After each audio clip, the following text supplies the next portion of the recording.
What began as an unexpected bond quickly turned into something far greater, because their connection would be tested in ways no one could imagine. When dark forces from the past return, their fragile new family is thrown into a battle for survival. Secrets buried in shadows begin to surface, and danger creeps closer with every heartbeat. This isn't just the story of a dog and a kitten, it's a fight for love, loyalty, and truth against cruelty and betrayal. But when everything is on the line, one question remains. Can the love between the most unlikely pair be strong enough to save them both? Your presence here is powerful. In a world full of noise, it's the quiet gestures of compassion that truly stand out. If your heart still makes room for kindness, you're already one of us. The rural shelter stood quiet in the late afternoon sun, its weathered walls holding stories of both hope and heartbreak. In one of the larger kennels, Marlene O'Connor lay with her graying muzzle resting on her paws. The once proud German shepherd's eyes had lost their spark, now clouded with a weariness that went beyond her aging body. Years ago, Marlene had been different. Her coat had gleamed with health, her stride confident as she worked alongside her beloved owner. Those memories felt like fragments from another life now, before her owner's passing, before the neglect that followed, before she found herself here, waiting for an end she believed was inevitable. The concrete floor beneath her was cold and unforgiving, so unlike the warm bed she once knew. Her joints ached, a constant reminder of the arthritis that had crept in with age and mistreatment. The other dogs in the shelter would occasionally bark or whine, but Marlene remained silent, having given up on making her presence known. Raymond Fletcher arrived at his usual time that afternoon, his work boots scuffing against the gravel driveway. The shelter volunteer had been coming here for years, his weathered face and calloused hands, testament to countless hours spent caring for abandoned animals. Today, however, was different. As he made his rounds, a sound caught his attention. Tiny mews coming from behind the building. "Hey, Sarah," he called out to another volunteer. "Come take a look at this." Behind the shelter's dumpster sat a cardboard box, its sides dampened by the morning dew. Inside, a collection of tiny kittens huddled together, their eyes barely open to the world. Raymond's face darkened with familiar anger at the sight. Another abandonment, another act of callous disregard for innocent lives. "Poor little things," Sarah said, reaching into the box. "They can't be more than 4 weeks old." The shelter sprang into action, as it always did in these situations. Phone calls were made to foster homes, supplies were gathered, and one by one, the kittens were examined and prepared for temporary homes. All except one, a tiny tabby with oversized ears and a fragile frame, who seemed determined to escape every attempt to contain him. "This little guy's a fighter," Raymond chuckled, watching as the kittens squirmed in Sarah's gentle grip. None of them expected what happened next. The kitten, finally breaking free, made a wobbly but determined beeline across the shelter floor, past the row of excited puppies, beyond the curious cats in their cages, straight to Marlene's kennel. Before anyone could stop him, the tiny creature squeezed through the bars and approached the large German shepherd. "Oh no!" Sarah gasped, moving forward instinctively. Even Raymond held his breath, knowing how unpredictable even the gentlest dogs could be with such tiny creatures. But Marlene lifted her head, her tired eyes focusing on the bold little intruder. The kitten, showing no fear, stumbled the last few steps and pressed himself against her chest, nestling into her fur with a confidence that seemed almost absurd given their size difference. For a moment, everything in the shelter seemed to pause. The other animals grew quiet. The humans stood frozen, all watching this unlikely pair. Then slowly, carefully, Marlene shifted her body, curling it around the tiny kitten. Her large frame, once slumped in defeat, now formed a protective barrier around her unexpected visitor. Raymond watched in amazement as something changed in Marlene's eyes. The dull resignation that had been there moments before was replaced by something else, a spark of life, a glimmer of purpose. The kitten, already purring loudly enough to be heard outside the kennel, kneaded his tiny paws against Marlene's fur, claiming his spot with absolute certainty. "Well, I'll be damned," Raymond whispered, a smile spreading across his face. "Would you look at that?" The other staff members gathered around, watching as Marlene gently nosed the kitten, checking him over with a motherly concern that none of them had expected to see. The kitten, who would soon be named Finch, responded by purring even louder, his tiny body vibrating with contentment. "I've never seen anything like it," Sarah said softly. "That little one just knew exactly where he wanted to be." Raymond nodded, understanding that they were witnessing something special. Marlene, who had been fading away day by day, now had a light in her eyes that spoke of renewed purpose. The tiny kitten had done what none of the humans could. He had given her a reason to engage with life again. The transformation was subtle but unmistakable. Marlene's posture changed, her head lifted higher, her eyes more alert. Every movement she made was now careful and deliberate, mindful of the precious creature who had chosen her as his protector. When shelter staff brought food, she waited until Finch had eaten his fill before taking her own meal, a maternal instinct awakening that transcended species. As the afternoon light began to fade, Raymond made his final rounds for the day. He paused at Marlene's kennel, watching as she tenderly groomed the sleeping kitten with gentle strokes of her tongue. The sight brought a lump to his throat. In all his years at the shelter, he had never seen such a pure example of love breaking through barriers of despair. "You two found each other, didn't you?" he said quietly. "Sometimes the best families are the ones we choose for ourselves." Marlene looked up at him, and for the first time since she had arrived at the shelter, she wagged her tail. It was a small gesture, but it spoke volumes about the change that had taken place.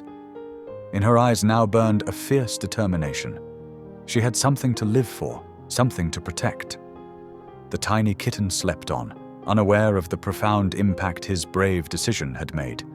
He had chosen Marlene, and in doing so, had awakened something that had been dormant in the old German shepherd's heart. Together, they had begun to write a new chapter in both their stories, one that started with a simple act of trust and blossomed into something extraordinary. As Raymond prepared to leave for the day, he took one last look at the unlikely pair. Marlene had settled back down, but now there was purpose in her posture, protection in her embrace. The tiny kitten was safely tucked against her, both of them finding in each other exactly what they needed: warmth, safety, and most importantly, belonging. The morning after Finch's arrival brought a flurry of concerned discussions among the shelter staff. In the break room, coffee cups clinked against the worn wooden table as voices rose and fell with varying degrees of worry. "It's not natural," Sarah, one of the newer volunteers, insisted. "What if Marlene's maternal instincts suddenly switch off? She's too old and unpredictable." Raymond Fletcher stood by the coffee maker, his weathered hands wrapped around a steaming mug. "Nothing about this situation is natural," he agreed, "but sometimes the most unexpected combinations work out the best." Dr. Martinez, the shelter's veterinarian, shuffled through her notes. "Marlene's health is stable, despite her age, but caring for a kitten could be physically demanding for her. We should separate them now before they get too attached," another volunteer suggested. "There are plenty of foster homes willing to take Finch." Raymond moved to the window overlooking the kennel area. Through the glass, he could see Marlene carefully nudging Finch back toward her when the kitten strayed too close to the water bowl. "Look at that," he said softly. "She's already teaching him boundaries." The others gathered around, watching as Marlene demonstrated a patience none of them had seen before. When Finch stumbled, her nose was there to steady him. When he mewed in hunger, she would alert the staff with a single, purposeful bark. "I've never seen anything like it," Dr. Martinez admitted. "She's completely transformed from yesterday." Raymond turned to face his colleagues. "Give them a chance. Marlene needs this as much as Finch does. Look how alert she is now, how engaged.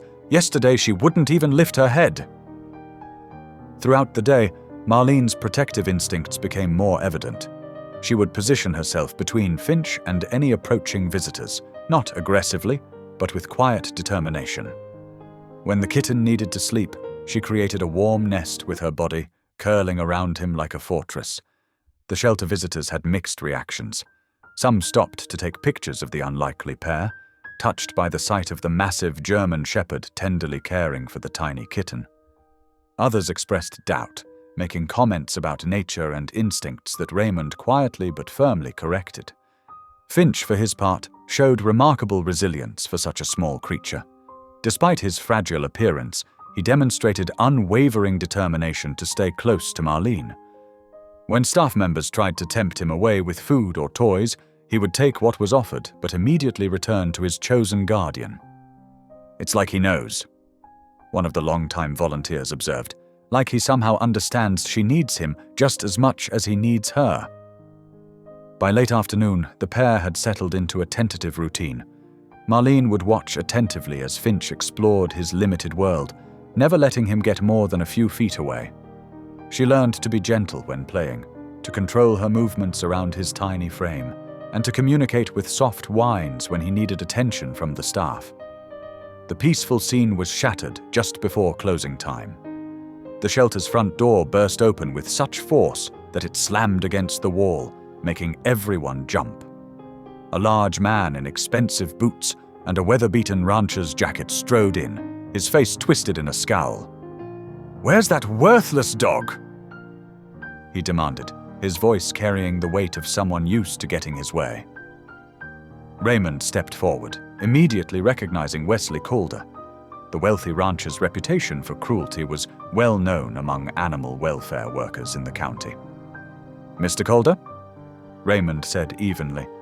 "We're about to close for the day." "That old German shepherd," Calder continued, as if Raymond hadn't spoken. "My brother's dog.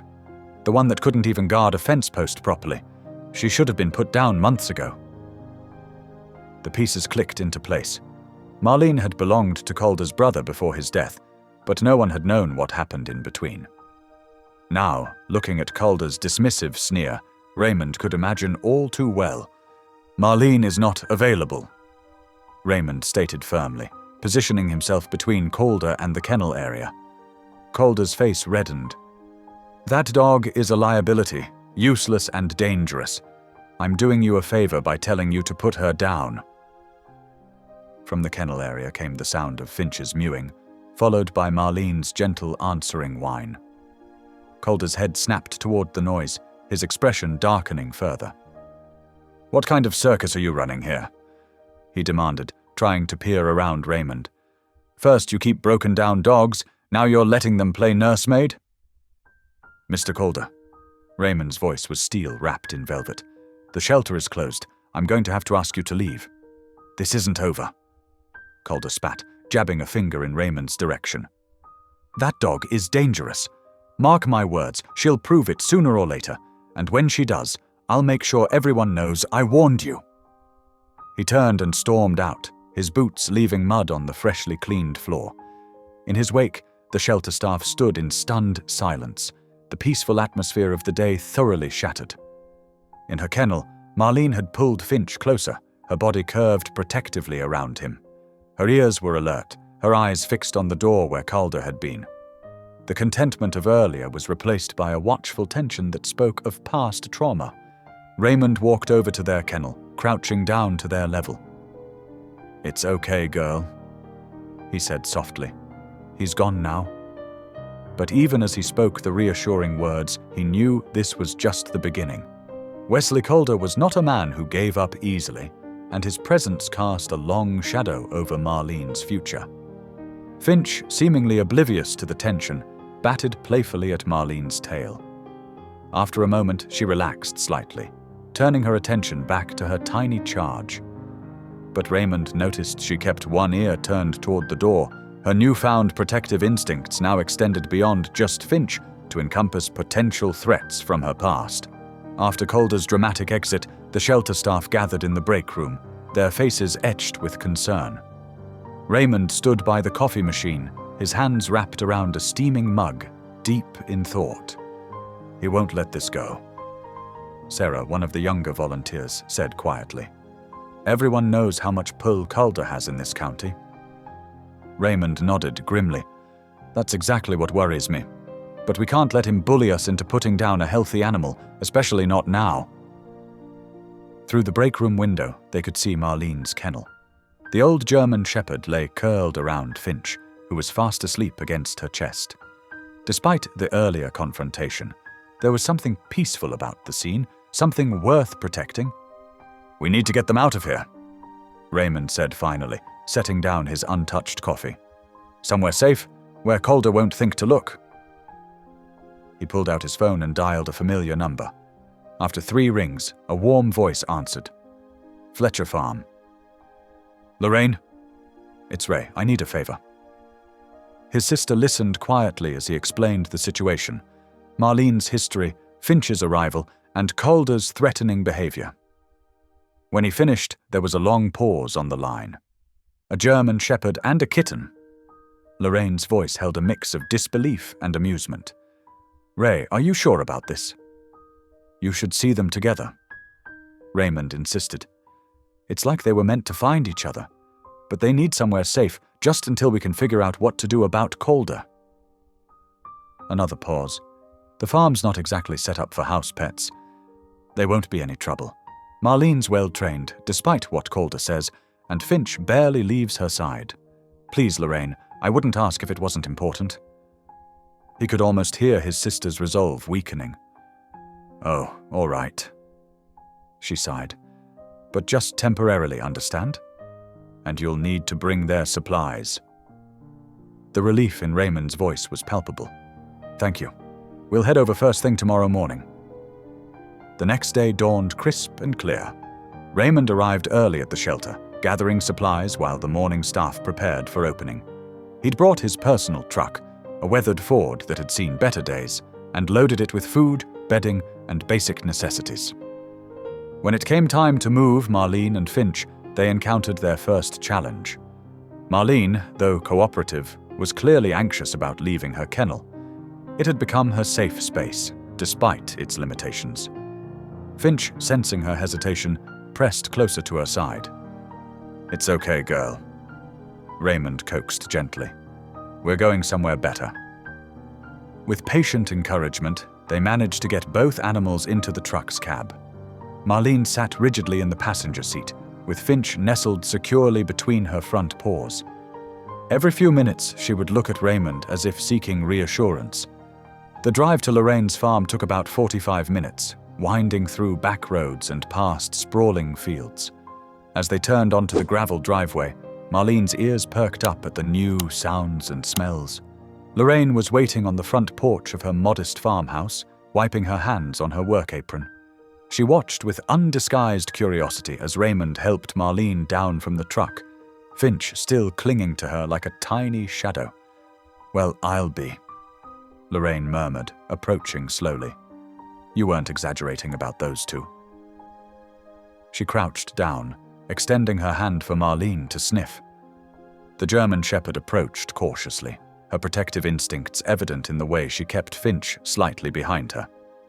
But after a moment, her tail gave a tentative wag. There's a good girl, Lorraine said softly. Welcome to the farm. They spent the next hour getting Marlene and Finch settled in the mudroom, which Lorraine had already prepared with blankets and water bowls. It was a cozy space with plenty of natural light and a door leading to a fenced side yard. They can stay in here until they're more comfortable, Lorraine explained. Then we'll see about giving them more freedom to explore. As they watched, Marlene began a careful inspection of the room, checking every corner while keeping Finch within sight. The kitten, for his part, seemed to view everything as a potential adventure, though he never strayed far from his protector. It's remarkable, Lorraine observed. I've never seen anything quite like it. Raymond smiled. They've been through a lot, but they're survivors, both of them. As the day progressed, small changes began to appear in Marlene's demeanor. The tension in her shoulders gradually eased. Her eyes, though still watchful, lost some of their haunted look. When Finch curled up for an afternoon nap in a patch of sunlight, Marlene settled beside him with a deep sigh that seemed to release years of worry. Lorraine brought out some lunch, and they sat on the porch, keeping an eye on their charges through the mudroom window. "You know," she said thoughtfully, "maybe this won't be so temporary after all." Raymond looked at his sister in surprise. "What do you mean?" "Well, this place could use a good guard dog, and that little kitten." She smiled. "He's already working his charm." Inside, Finch had woken up and was playfully batting at Marlene's tail. The old dog watched him with patient affection, occasionally nudging him back when he strayed too far. "They just need a chance," Raymond said quietly. "A place to heal and be safe." Lorraine nodded, her expression softening as she watched the unlikely pair. Then maybe they found it. As the afternoon light began to fade, Raymond prepared to leave. He spent a few extra minutes with Marlene and Finch, reassuring them with gentle words and scratches. When he finally stood to go, Marlene watched him with understanding eyes. For the first time since he'd known her, she seemed at peace. The days on Lorraine's farm settled into a gentle rhythm.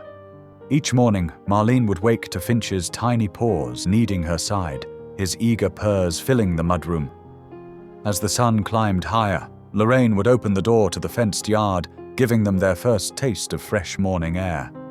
At first, Marlene stayed close to the house, uncertain in this new freedom. Her paws seemed to remember the feeling of grass, but her mind needed time to trust it.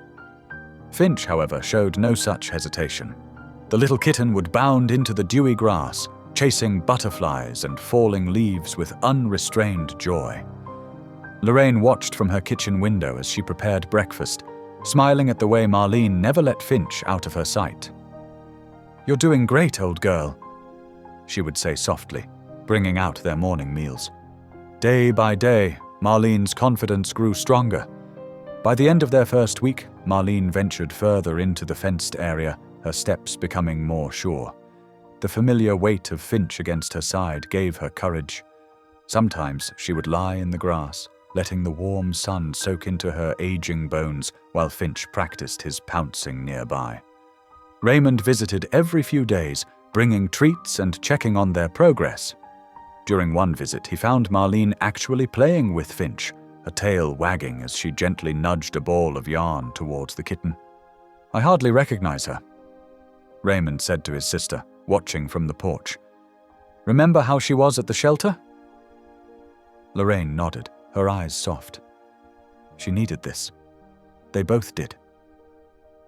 As weeks passed, Marlene's protective instincts grew stronger. She developed a routine of patrolling the fence line, Finch trotting beside her like a tiny deputy. When unknown cars passed by on the road, she would position herself between them and Finch, her ears alert and watchful. But peace, as fragile as morning frost, was about to shatter. It happened on a moonless night in late autumn. The farm was quiet, crickets chirping their evening songs. Marlene and Finch were sleeping in their usual spot in the mudroom when something made Marlene's ears twitch. Her eyes opened, instantly alert. Outside, Wesley Calder moved through the darkness with practiced stealth. His expensive boots were covered in mud, his face twisted with bitter purpose. In his hands, he carried something metal that gleamed dully in the faint starlight. A steel trap, its teeth sharp and waiting. Marlene sensed the wrongness in the air. She rose carefully, not wanting to wake Finch. But the kitten stirred anyway, blinking up at her with drowsy eyes. Calder worked quickly, setting the trap near the fence where he had observed their daily patrol route. His hands moved with cruel efficiency, concealing it beneath scattered leaves and grass. "Let's see how useful you are with a broken leg," he muttered into the darkness.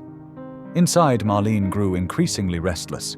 Something familiar and threatening hung in the air, a scent she remembered from darker days.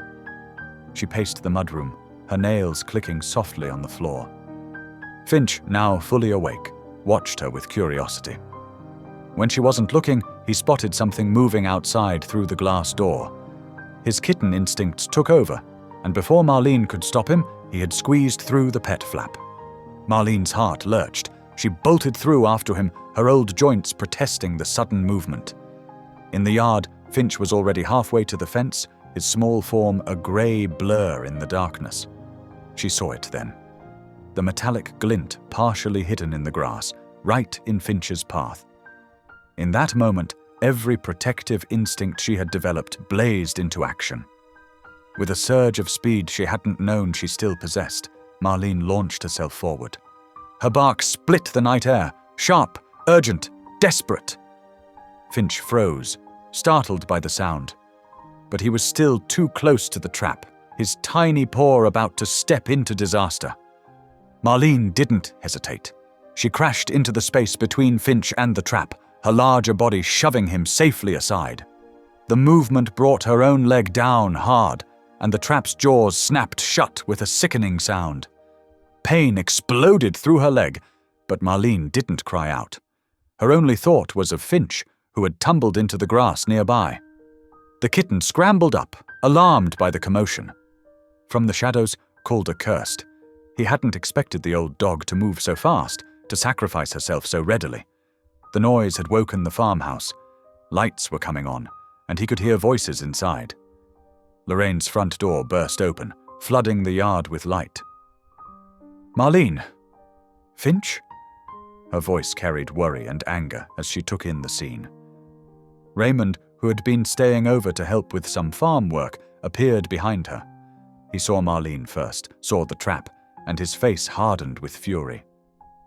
"Calder," he growled, spotting the man's retreating figure near the fence. But neither of them moved immediately toward Calder. Their first concern was for Marlene, who lay trembling in the grass, the trap's teeth buried in her leg. Finch pressed against her neck, mewing softly, distressed by her pain but unwilling to leave her side. Lorraine knelt beside them, her hands gentle as she assessed the damage. "Raymond, call the vet. And the police." Her voice shook with barely contained rage. Through it all, Marlene kept her eyes on Finch, reassuring herself that he was safe. The pain was intense, but something stronger burned in her heart, a fierce, maternal pride. She had protected him. She had kept her promise. As Raymond made the calls and Lorraine worked to keep Marlene calm, Finch curled up against his protector's chest. His tiny body vibrated with worried purrs, offering what comfort he could.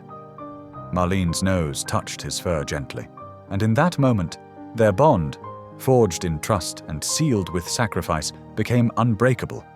The night would be long, filled with the vet's careful work and police questions. But Marlene had won something far more precious than the battle with the trap. She had proven, beyond any doubt, that she was more than just an old, discarded dog.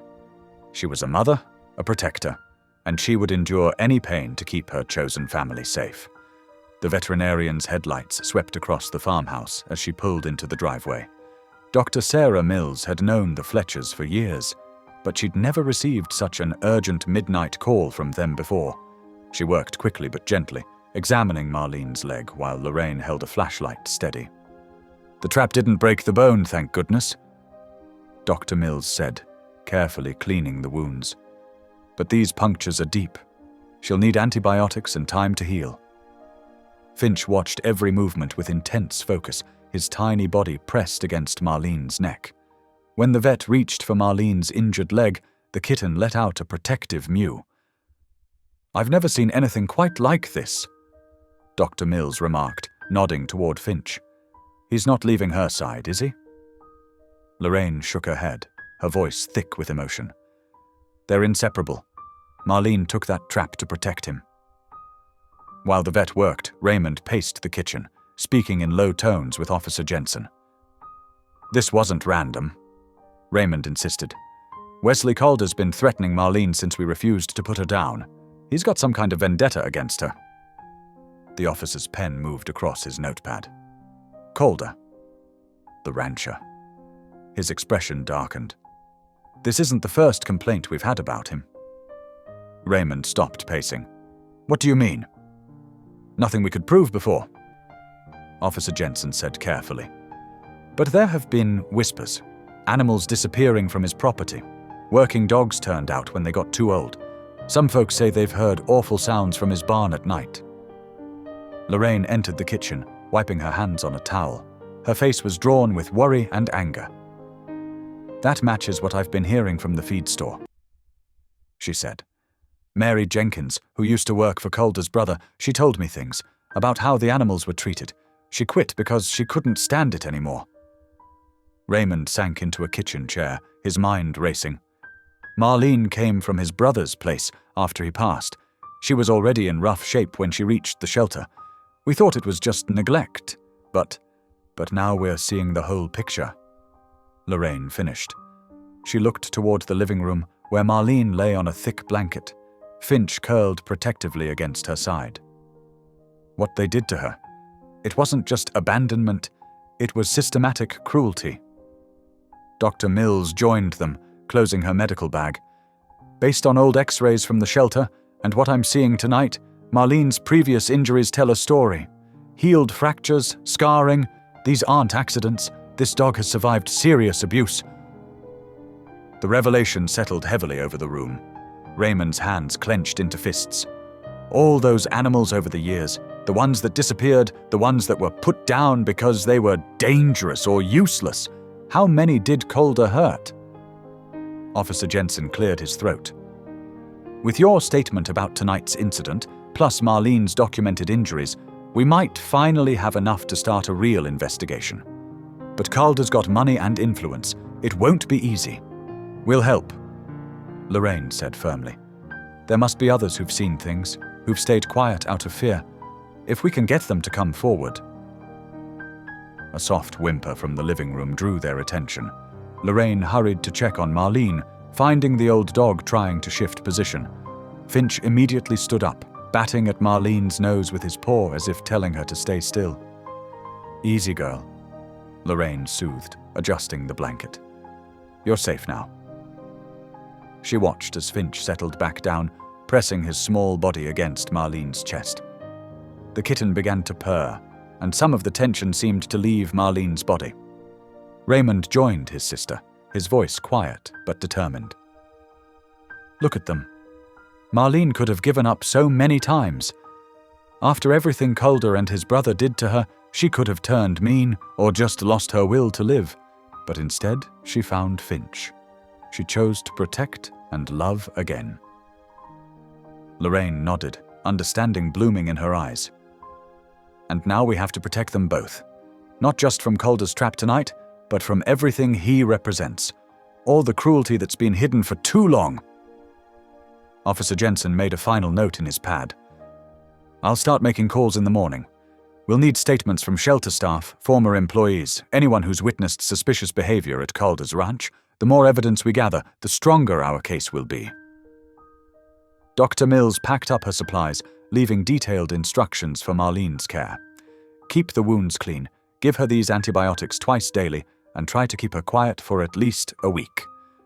Though," she added with a small smile, "something tells me her little nurse won't let her overdo it."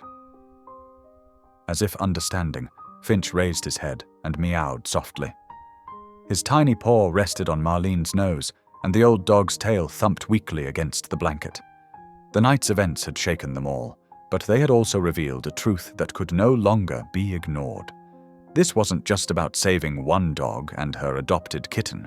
It was about exposing years of hidden abuse, about standing up to the kind of cruelty that thrived in shadows and silence. Lorraine settled into her armchair to keep watch through the night. Raymond called the shelter to update them and begin gathering documentation. And through it all, Marlene and Finch remained together, their unlikely bond a testament to the healing power of love and the strength found in protecting others. The trap that was meant to break them had instead exposed a darkness that could finally be brought to light. As Lorraine watched Finch gently groom Marlene's ear, she silently promised them both. This time, justice would not look away. The early morning sun cast long shadows across Lorraine's kitchen table, now covered with photographs, veterinary records, and hastily scribbled witness statements. Raymond rubbed his tired eyes, sorting through another stack of documents. "Here's another one," Lorraine said, pushing a photograph across the table. "Remember old Tom Wilson? His grandson worked at Calder's ranch last summer. He took these before quitting." Raymond studied the image. Emaciated horses standing in filthy stalls, ribs clearly visible through dull coats. His jaw tightened. "Add it to the pile. Officer Jensen says we're building a solid case, but we need more." From her bed in the corner, Marlene watched them work. Her injured leg was healing slowly, but the pain remained sharp whenever she moved. Still, her eyes never left Finch for long. The kitten had grown a little in the weeks since the trap incident, but remained small for his age, his oversized ears making him look perpetually surprised. Finch bounced over to Marlene, batting playfully at her nose. Despite her discomfort, her tail thumped against the floor. The sight made Lorraine smile, though worry creased her brow. "She's not eating enough," Lorraine murmured to Raymond. "The pain medication helps, but she won't rest properly. Too busy watching over him." As if to prove her point, Marlene's head snapped up at a distant sound, ears forward and alert. Finch immediately pressed against her side, responding to her tension. "We've got 3 former ranch hands willing to testify," Raymond said, checking his notes. "Plus Dr. Mills's documentation of animal injuries and those photos from the Wilson boy. But Calder's lawyers will fight hard. They can't ignore all of this," Lorraine insisted, gesturing at the evidence spread before them. "The pattern is clear. Years of abuse, neglect, suspicious deaths. Even Marlene's old x-rays tell the story." The afternoon wore on as they worked, the pile of evidence growing. Outside, storm clouds gathered, matching the dark mood that had settled over the farm since Calder's trap had injured Marlene. As evening approached, Lorraine went to check on her animals one last time before dark. The air felt heavy, charged with electricity from the approaching storm. She hurried through her tasks, wanting to get back inside before the rain hit. The first flash of lightning illuminated something that made her blood run cold, a shadow darting between the buildings. Thunder crashed overhead as she ran back to the house. "Raymond!" she called out. "Someone's out there!" Before they could react, an orange glow began to flicker through the window. Smoke rose from the old barn, where they'd been storing copies of their evidence against Calder. "The barn?" Raymond grabbed the phone to call emergency services while Lorraine ran for the door. "He's trying to destroy everything."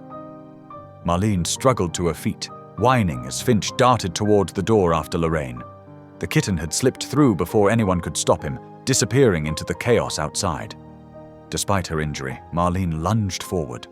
Pain shot through her leg, but maternal instinct drove her on.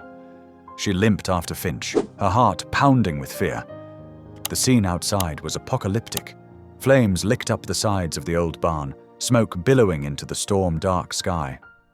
Lorraine and Raymond worked desperately with a garden hose, but the fire grew faster than they could fight it. Then came the sound that made Marlene's blood run cold, a terrified mule from inside the burning building. Finch had run inside, probably spooked by the thunder and seeking a hiding place. Marlene didn't hesitate. Ignoring the screaming pain in her leg, she charged through the barn door. Smoke immediately filled her lungs, and heat pressed against her like a physical wall. Her eyes stung as she searched frantically for Finch. Another frightened cry guided her through the inferno. She found Finch huddled beneath some fallen boards, trapped and trembling. The roof groaned ominously above them as she grabbed him gently in her mouth. The way back seemed impossibly long. Marlene's injured leg threatened to buckle with each step. Smoke made it hard to breathe, hard to see. But she kept moving, driven by one thought: save Finch. Behind her, timber cracked and splintered. The roof was giving way. With one final surge of desperate strength, Marlene lunged through the doorway, Finch still safely in her grasp. They barely cleared the threshold when the roof collapsed, sending a shower of burning debris where they had stood moments before. Lorraine rushed forward to help them, pulling them further from the flames. Marlene gently set Finch down, and he immediately pressed against her chest, shaking. She curled around him protectively, both of them coughing from the smoke but alive. Raymond knelt beside them, checking for injuries while sirens wailed in the distance. "You saved him," he said softly to Marlene, his voice thick with emotion. "You beautiful, brave girl." The fire department arrived moments later, but the barn was already beyond saving. As they worked to contain the blaze, Officer Jensen appeared, his face grim as he surveyed the scene. "This is Calder's work," Raymond said, still kneeling beside Marlene and Finch. "He's trying to scare us into backing down."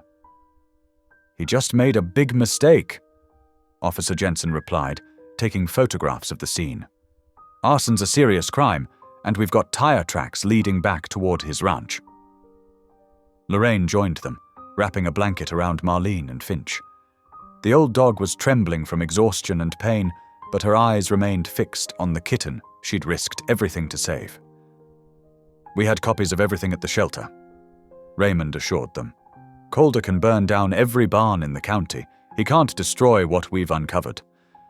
The storm broke overhead, rain hissing against the dying flames. Marlene pulled Finch closer, sheltering him from the weather just as she'd sheltered him from the fire. Her leg throbbed fiercely, but the pain seemed distant compared to the relief of having her adopted child safe beside her. As paramedics checked them both for smoke inhalation, Lorraine watched the unlikely pair with tears in her eyes. What had started as a simple act of kindness, letting a lonely dog foster an orphaned kitten, had grown into something profound, something worth fighting for. The night's terror had shown them exactly what they were up against, but it had also proven, beyond any doubt, the depth of Marlene's devotion to Finch. She had faced death without hesitation to save him, her love stronger than fear, stronger than pain, stronger than fire itself. The morning after the fire brought a somber clarity to Lorraine's farm. The charred skeleton of the barn stood as a stark reminder of how close they'd come to tragedy. As emergency crews finished securing the scene, Raymond noticed something peculiar in the debris, a metal strongbox, partially melted but intact. "This wasn't mine," Lorraine said, examining the box.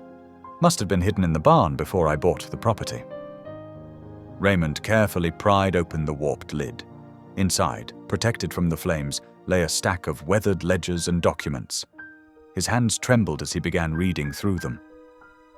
"These are breeding records," he said, his voice growing tight with anger. "Going back 15 years, all from Calder's operation." Lorraine peered over his shoulder, her face paling as she took in the detailed entries. "Look at these numbers. Hundreds of dogs. But where did they all go?" Page after page revealed a horrifying pattern. Calder had been running an illegal puppy mill, breeding dogs in deplorable conditions and disposing of those that couldn't produce. The ledgers showed minimal expenses for food or veterinary care, but substantial profits from sales. "That's why he wanted Marlene destroyed," Raymond said, connecting the pieces. "She was one of his breeding dogs. When his brother died, instead of caring for her, he just threw her away." Marlene lay nearby in the grass. Finch curled against her side. Her eyes followed their movements as if sensing the weight of what they'd discovered. Raymond knelt beside her, gently stroking her graying fur. "You weren't just abandoned, were you, girl? You escaped. And now Calder's terrified you'll lead us back to his operation." Officer Jensen arrived mid-morning, examining the documents with growing concern. "This is bigger than animal neglect," he said. "We're looking at tax evasion, illegal breeding, documentation fraud. Calder's built himself quite an empire of misery." They spread the papers across Lorraine's kitchen table. Shipping manifests, veterinary records, sales receipts.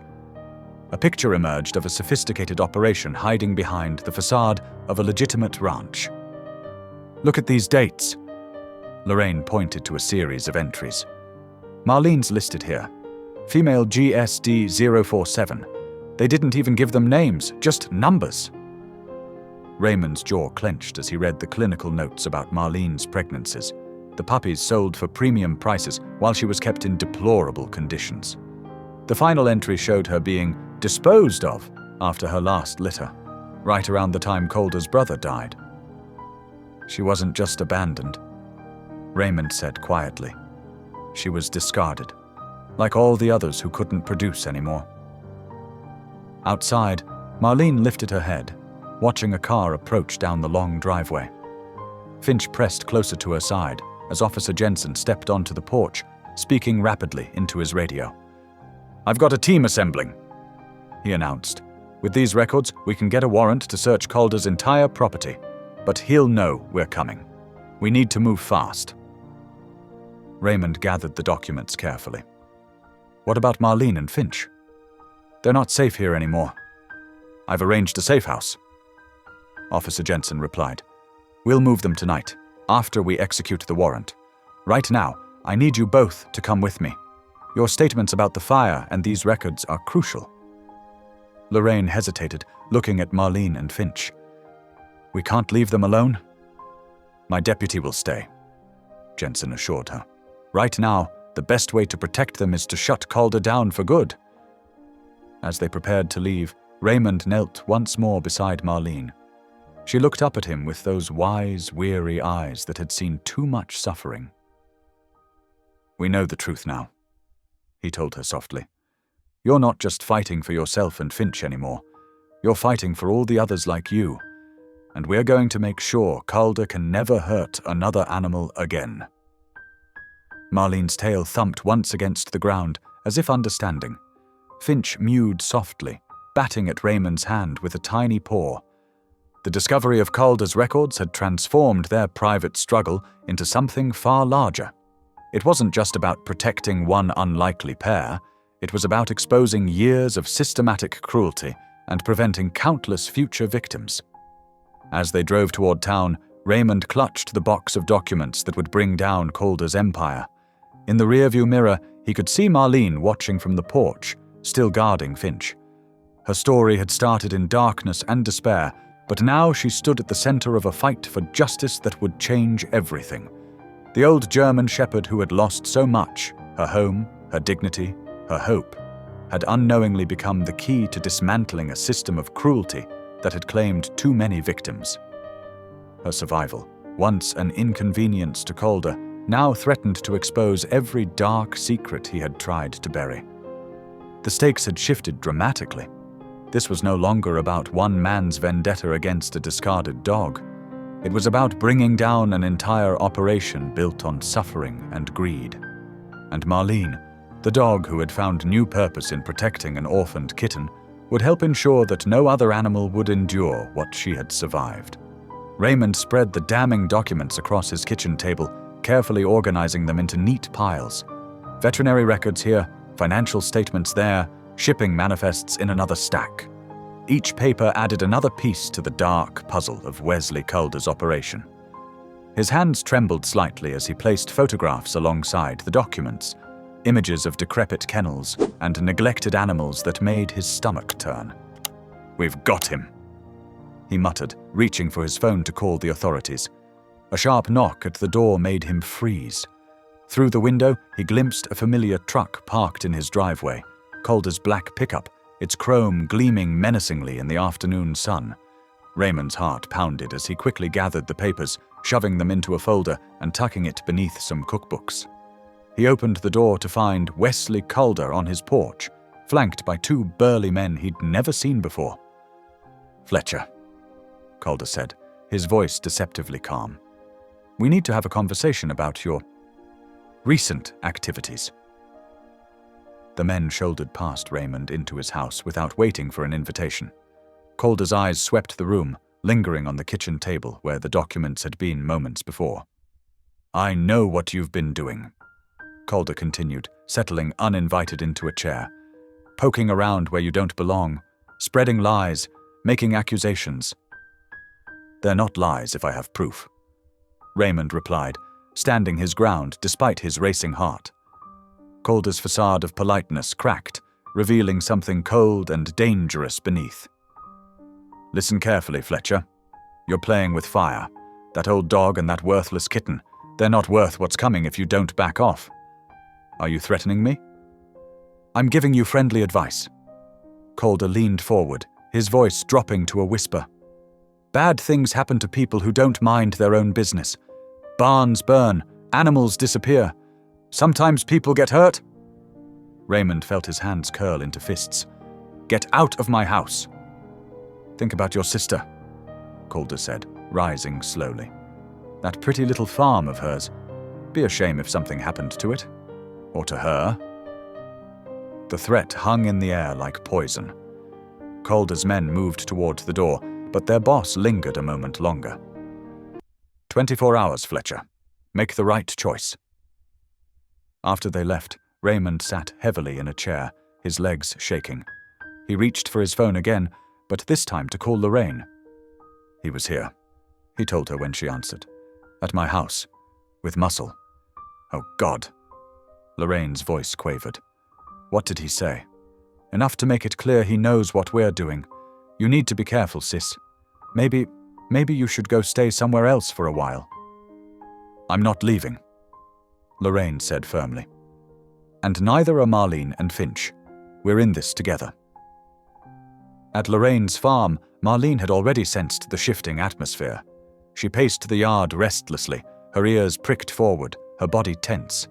Even as her recent injuries pulled at her muscles, she refused to rest, positioning herself wherever she could keep both Finch and Lorraine in sight. Finch, despite his tiny size, seemed to absorb some of Marlene's protective spirit. The little kitten stayed close to his adopted mother, but held his head high, his oversized ears alert to every sound. When Lorraine's phone rang with Raymond's warning, Marlene watched the woman's face pale, reading the fear in her posture.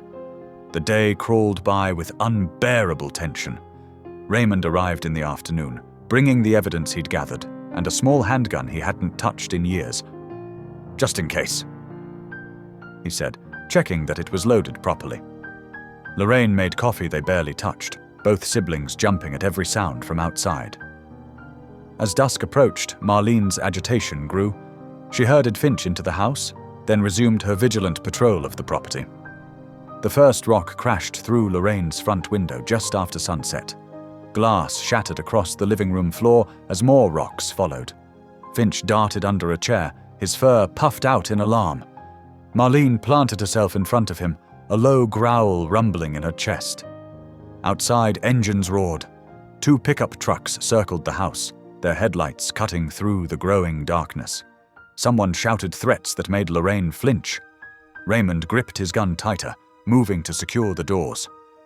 "This is just the beginning," Calder's voice carried clearly from outside. "Next time we won't be so gentle."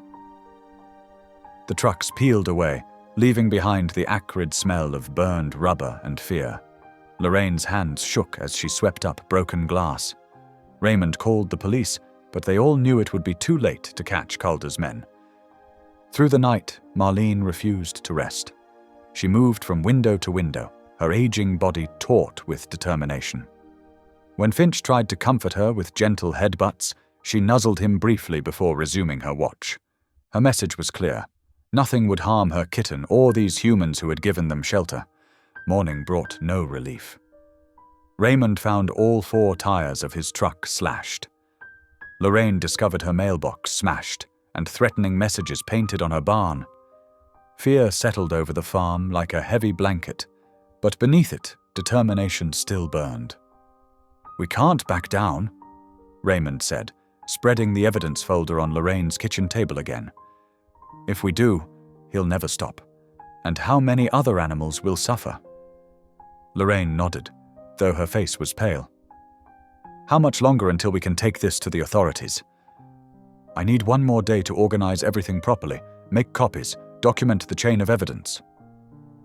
Raymond glanced out the window. "But Calder knows we're close. That's why he's escalating." Marlene watched them from her position near Finch, her brown eyes intense. Despite her age, despite her injuries, she stood ready, a guardian who had found new purpose. Finch pressed against her leg, small but unafraid, matching her courage with his own quiet strength. The day passed in a haze of tension. Every car on the road made them freeze. Every unexpected sound brought Raymond's hand to his gun. Lorraine jumped at shadows, but kept her chin high, refusing to be driven from her home. Marlene's restlessness grew as evening approached again. She paced faster, her nails clicking on the wooden floors. When she stopped suddenly, staring at the window with hackles raised, they all felt it, the calm before the storm. Calder's hostility had moved beyond threats into open violence. The shattered windows and vandalized property were just a prelude. As darkness fell, they could feel the pressure building, like a thunderstorm about to break. Raymond checked his gun again, then the locks on all the doors and windows. Lorraine filled buckets with water and stationed fire extinguishers around the house, remembering the burned barn. Marlene positioned herself in the center of the living room, Finch tucked safely behind her, both of them alert and waiting. The night stretched ahead, full of shadows and possibilities. They had crossed a line. There was no going back now. The evidence that could destroy Calder's empire sat in a folder on Lorraine's table, but getting it to the proper authorities meant surviving what was coming. Marlene's low growl broke the silence. Outside, gravel crunched under tires. Multiple vehicles approaching slowly. The time for preparation was over. The confrontation they'd all felt building was finally here. The autumn morning dawned cold and misty along the riverbank. Marlene and Finch had wandered down to the water's edge during their morning walk, a brief moment of peace before Raymond would arrive to check on them. The river gurgled softly, its surface broken by occasional ripples where fish surfaced. Marlene's wounds from the trap still ached, but she moved carefully, keeping Finch close. The tiny kitten padded alongside her, occasionally batting at leaves that skittered past in the breeze. Despite the lingering pain, Marlene felt alert, her senses sharp. Something in the air felt wrong. A twig snapped in the underbrush. Marlene's ears pricked forward, her body tensing. Finch, sensing her unease, pressed closer to her leg. Through the morning mist, a figure emerged, Wesley Calder, his face twisted with rage and desperation. In his hand, a hunting rifle glinted dully. "Found you!" he snarled, leveling the weapon. "Should have done this months ago." Marlene positioned herself in front of Finch, her hackles rising. The kitten trembled, but didn't run, staying close to his protector. Calder's laugh was hollow and bitter as he took another step forward. "Look at you two," he sneered. "The broken-down mutt and the worthless runt. Playing happy families while you help those meddling Fletchers destroy everything I've built." He worked the rifle's action, the sound sharp in the morning quiet. "Well, it ends now, both of you." Marlene's growl rumbled deep in her chest. Despite her age and injuries, her muscles coiled with protective energy. She could sense Finch's rapid heartbeat behind her, feel his tiny form pressed against her leg. The old German shepherd's mind raced, calculating angles, distances, possibilities. "Don't even think about it," Calder warned, reading her posture. "One move and I'll put you down where you stand." The riverbank offered little cover, just scattered rocks and the steep embankment leading to the water. Marlene's eyes darted, searching for options. Behind her, Finch made a small, frightened sound. "That's right," Calder continued, edging closer. "Should have stayed in your cage and died quietly. But no, you had to survive. Had to give Fletcher something to work with. Had to ruin everything." His voice rose to a shout at the end, echoing across the water. Birds scattered from nearby trees. Marlene's ears caught another sound, distant but distinct. Footsteps. Raymond. Calder was too focused on his targets to notice. His finger tightened on the trigger. "Say goodbye to your precious kitten first. Make you watch before I finish you." The rifle barrel shifted slightly toward Finch. In that instant, Marlene acted. Age and pain forgotten, she launched herself forward with a snarl. Her powerful jaws clamped onto the rifle barrel, yanking it upward just as it discharged. The shot thundered uselessly into the sky. Calder cursed, trying to wrench the weapon free. But Marlene held on, her determination fueled by maternal instinct and years of pent-up suffering. They struggled, Calder's boots sliding on the muddy bank. "Get off!" he shouted, swinging the rifle like a club. The blow caught Marlene in her injured side, but she didn't let go. Her teeth ground against metal as she pulled harder. Raymond burst through the underbrush, taking in the scene in an instant. He tackled Calder from behind, all three of them going down in a tangle of limbs and fury. The rifle went flying, landing with a splash in the shallow water. Calder fought like a cornered animal, landing a solid punch that split Raymond's lip. But Raymond held on, grappling with the larger man as they rolled dangerously close to the steep bank.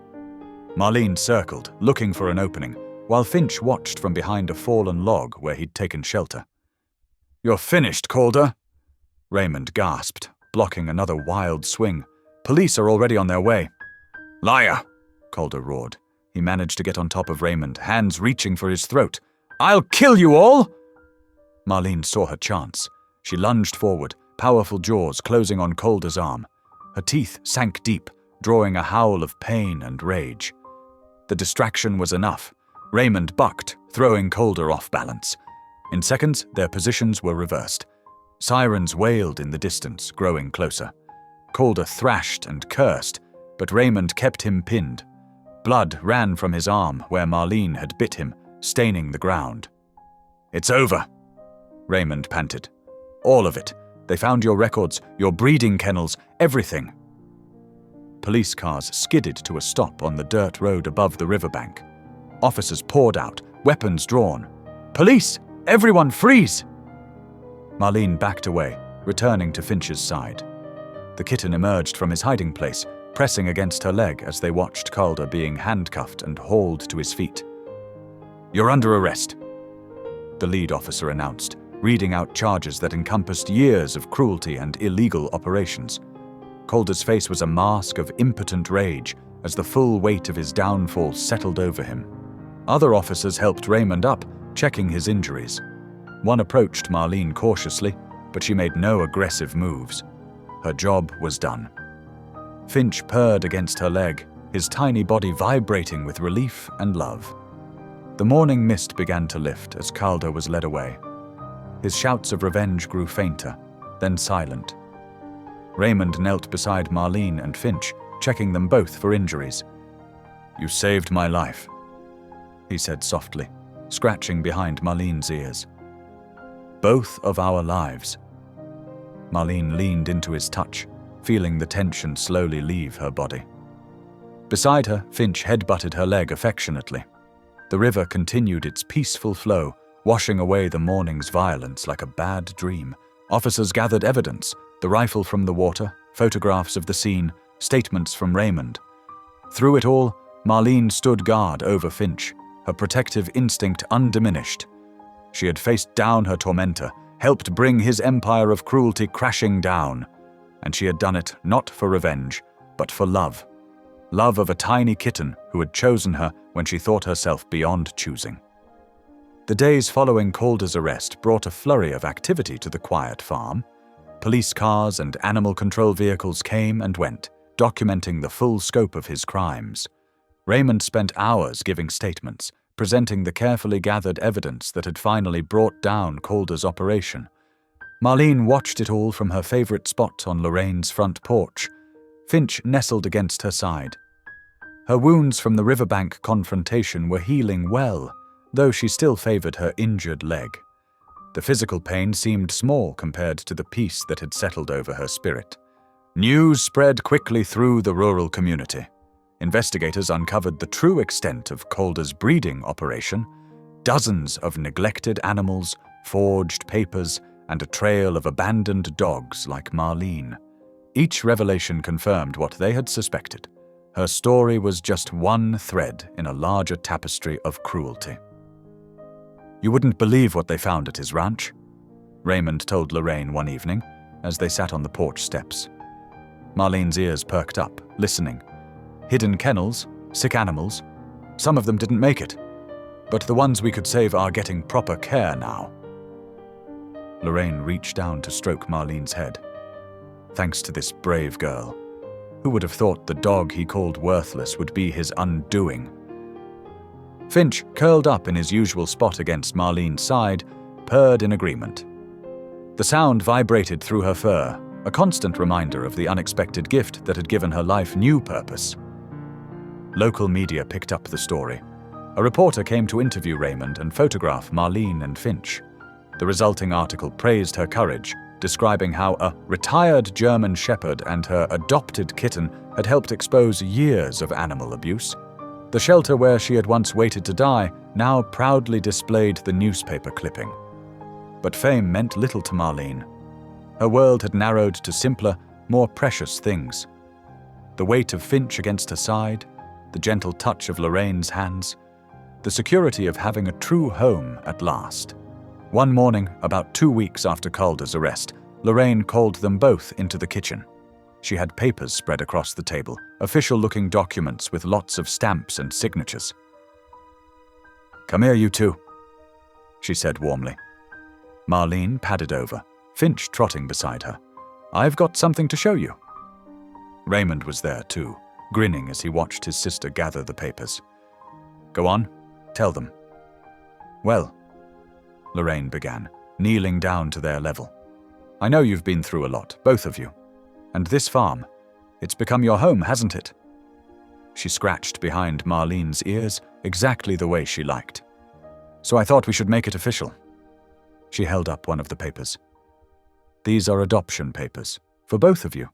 No more fostering, no more uncertainty. This is your forever home, if you want it." Marlene felt something warm spread through her chest. Home. The word had lost its meaning after her first owner died, replaced by fear and loneliness. But here, in this kitchen with Lorraine's kind eyes and Finch's steady presence, she felt it again. The sense of belonging she thought she'd never find. Finch responded by head-butting Lorraine's hand, then running a victory lap around Marlene. His enthusiasm made them all laugh. "I think that's a yes," Raymond said. The days settled into a peaceful routine. Marlene's guard duties now focused on happier things, watching Finch explore the farm, keeping him from climbing too high in the apple trees, making sure he came in before dark. Her protective instincts, once dulled by despair, found healthy expression in mothering her energetic adopted child. Lorraine hung a new sign by the front gate. Home of Marlene and Finch.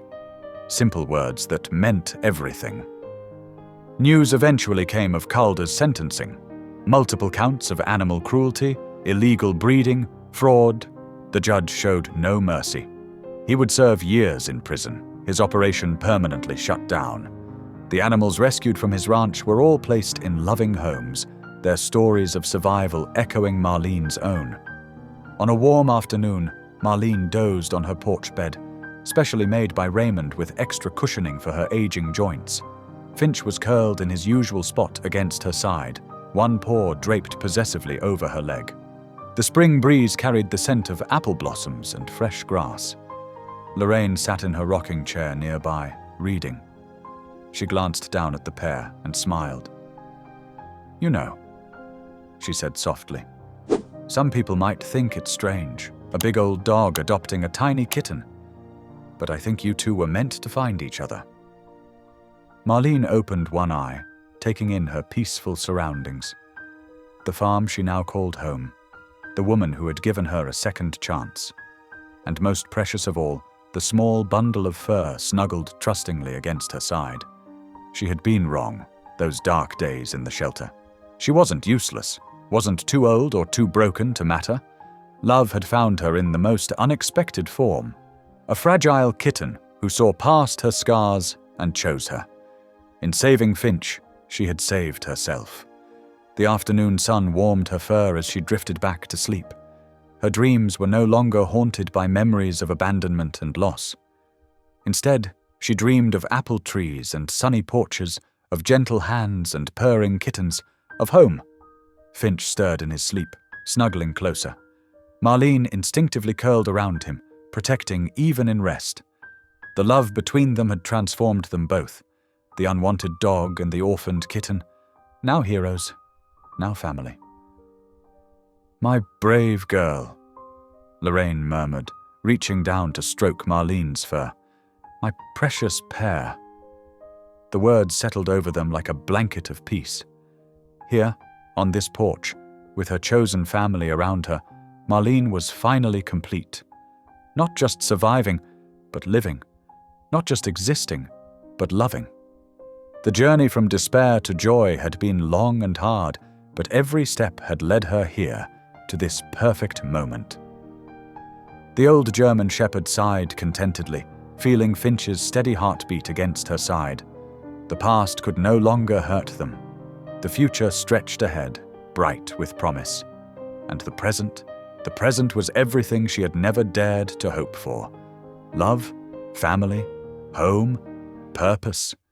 The very things she thought were lost forever had found their way back to her, carried on tiny kitten paws and wrapped in unconditional trust. She was Marlene again. Not the broken creature from the shelter, but the protector, the guardian, the mother, cherished, needed. Home. Thanks for watching. If any part of this story lingered with you, consider subscribing. I'll be here again tomorrow, sharing another tale that speaks to the soul.